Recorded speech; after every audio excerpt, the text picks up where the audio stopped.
28 जानेवारी 2026 रोजी सकाळी सुमारे 8:40 ते 9:12 वाजेच्या दरम्यान मुंबईहून बारामतीकडे जात असलेले चार्टर विमान बारामती विमानतळावर लँडिंग करताना अपघातात कोसळले आणि लगेचच भीषण स्फोट आणि आग लागली। या विमानात एकूण 5 सवार होते आणि त्यांचा सर्वांचाच मृत्यू झाला आहे। त्यात अजित पवार, महाराष्ट्राचे उपमुख्यमंत्री, 2 सुरक्षा कर्मचारी PSO व अटेंडंट, 2 विमान कर्मचारी, पायलट व सहपायलट, कोणताही प्रवासी जिवंत राहिला नाही। अजित अनंतराव पवार हे महाराष्ट्राचे उपमुख्यमंत्री होते। राजकीयरित्या ते शक्तिशाली व दीर्घकाळ सक्रिय नेते मानले जात होते। विशेषतः कोऑपरेटिव्ह क्षेत्र आणि राज्य सरकारमध्ये त्यांनी अनेक वेगवेगळ्या सरकारांमध्ये उपमुख्यमंत्रीपद भूषवले होते। आज त्यांच्या ज्या अपघातात मृत्यू झाला तो त्यांच्या बारामतीतील मतदारांसाठी प्रचार करायला जात असताना झाला आहे। या दुःखद घटनेमुळे महाराष्ट्रात आणि देशभरात तीव्र शोककळा पसरली आहे। जनतेकडून भावनिक प्रतिक्रियांचा मोठा प्रवाह आहे आणि बारामतीमध्ये लोक एकत्र जमत आहेत। अजित पवार यांचे अंतिम संस्कार म्हणजेच अग्निदान उद्या 29 जानेवारी 2026 सकाळी 11 वाजता बारामतीमधील विद्या प्रतिष्ठान मैदान येथे शासकीय इतमामात होणार आहे। त्याआधी त्यांच्या पार्थिवावर आज संध्याकाळपासूनच लोक अंतिम दर्शन घेऊ शकतात। आज महाराष्ट्राने एक कणखर, धाडसी आणि जनतेसाठी झटणारा नेता गमावला आहे।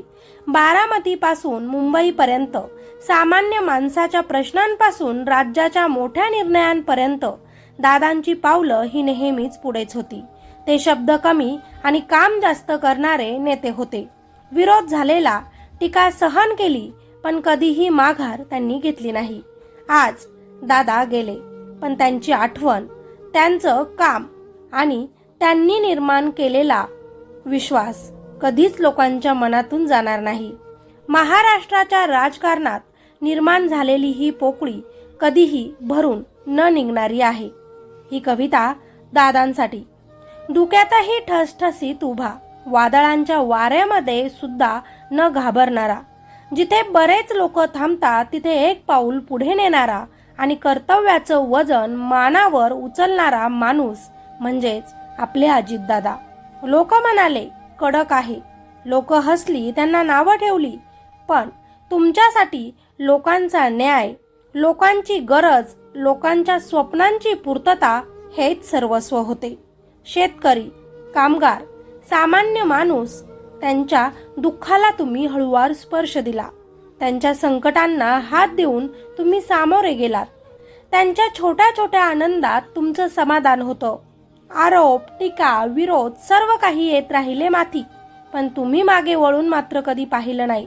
कारण तुमच्यासाठी प्रत्येक दिवस राज्याला योग्य दिशा देण्याचाच होता। शब्द कमी पडतात आज तुमच्यासाठी बोलताना, शब्द कमी पडतात आज तुमच्यासाठी बोलताना, अश्रू वाहतात जेव्हा माणूस जातो, पण त्याची शिकवण, त्याचा संघर्ष, त्याची प्रामाणिकता कायम मनात घर करून राहते। तुमच्या निर्णयांमुळे कधी कुणाला त्रास झाला असेल, कधी मार्ग कठीण वाटलाही असेल, पण त्या प्रत्येक कठीण निर्णयामागे लोकांच्या भल्याचाच विचार तुमच्या मनी होता, राज्याच्या भवितव्याचाच विचार होता। हे आज लोकांना समजतंय। आज तुमचा आवाज शांत आहे, आज तुमचा आवाज शांत आहे, आज तुमचं हास्य ऐकू येत नाही, पण रस्त्यांवर, कार्यालयात, शेतकऱ्यांच्या पावलांवर, लोकांच्या मनात तुमची छाया अजूनही आहे। म्हणतात ना, माणूस गेला की किंमत कळते, अगदी तसंच लोक तुमच्या जाण्यामुळे आज ढसाढसा रडत आहेत। नेते अनेक भेटतात, पण काही माणसं इतिहासात जिवंत राहतात, कारण ते फक्त पदासाठी नव्हे, कर्तव्यासाठी, लोकांसाठी, लोकांच्या हृदयातील जागेसाठी जगतात। अजितदादा, तुम्ही गेलात, पण तुमचं धैर्य, तुमचा संघर्ष, तुमचा प्रामाणिकपणा आजही जनतेला मार्ग दाखवत आहे। लोकांनी तुम्हाला कधी कधी चुकीच्या नजरेनं पाहिलं, पण इतिहासाने तुमचं खरं मोल आज लोकांना दाखवलं। तुमच्या कामाचं, तुमच्या शिकवणीचं, तुमच्या उदाहरणाचं काही माणसं स्वभावामुळे लक्षात राहतात. अजितदादा त्यातलेच एक आहे. शब्द कमी पडतात आज बोलायला, हृदय भरतय तुम्हाला निरोप द्यायला, अश्रू ओघात वाहतात डोळ्यांतून, पण एकच सत्य आहे अजितदादा, तुमचं अस्तित्व आमच्या सोबत आहे. तुमचं अस्तित्व आमच्या सोबत आहे, आज, उद्या आणि इथून पुढे नेहमीच. गर्दीच्या राजकारणात थेट बोलणारा आवाज, शब्द कधी कडू वाटले पण हेतू नेहमी स्पष्ट होता.